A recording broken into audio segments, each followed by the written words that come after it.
রাজধানীর দুর্গাবাড়িতে রবিবার নবগ্রহ যজ্ঞ হয়। মেডিকেল অ্যাস্ট্রোলজি রিসার্চের পক্ষ থেকে এই যজ্ঞের আয়োজন করা হয়েছে। এদিন প্রদীপ প্রজ্বলন করে এই অনুষ্ঠানের উদ্বোধন করেন রাজ্য বিধানসভার মুখ্য সচেতক কল্যাণী রায়। উপস্থিত ছিলেন মেডিকেল অ্যাস্ট্রোলজি রিসার্চের পক্ষে ডাক্তার সুমা চৌধুরী, জয়ন্ত ভট্টাচার্য সহ অসংখ্য রিসোর্স ভক্তরা। এছাড়া উপস্থিত ছিলেন বিভিন্ন মঠ ও মন্দির থেকে আগত সাধু এবং সন্ততিরা। এদিন এই নবগ্রহ যজ্ঞের উদ্বোধন করে রাজ্য বিধানসভার মুখ্য সচেতক কল্যাণী রায় বলেন, অ্যাস্ট্রোলজির সাথে মেডিকেল সায়েন্সের সম্পর্ক অত্যন্ত নিবিড়। এই সম্পর্ককে আরো সুদূর করতে ডক্টর সুমা চৌধুরী ও অন্যান্যদের এই ধরনের আয়োজন। তিনি জানান, দুর্গাবাড়িতে নবগ্রহ যজ্ঞের পাশাপাশি গীতা যজ্ঞের আয়োজন করা হবে। চলবে সারা দিনব্যাপী বিভিন্ন ধর্মীয় অনুষ্ঠান।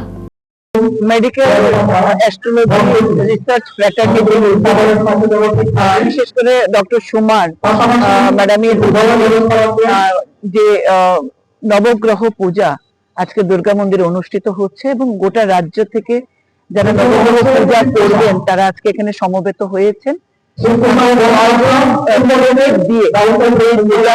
শুরু হতে যাচ্ছে। আমরা মঙ্গল প্রদীপ প্রজ্বলন করে অনুষ্ঠানের আনুষ্ঠানিক উদ্বোধন করেছি এবং আপনার এখানে গীতা যজ্ঞ হবে। আরো অনেক অনুষ্ঠান সারা দিন ব্যাপী চলবে। আমাদের সনাতন ধর্মকে এগিয়ে নিয়ে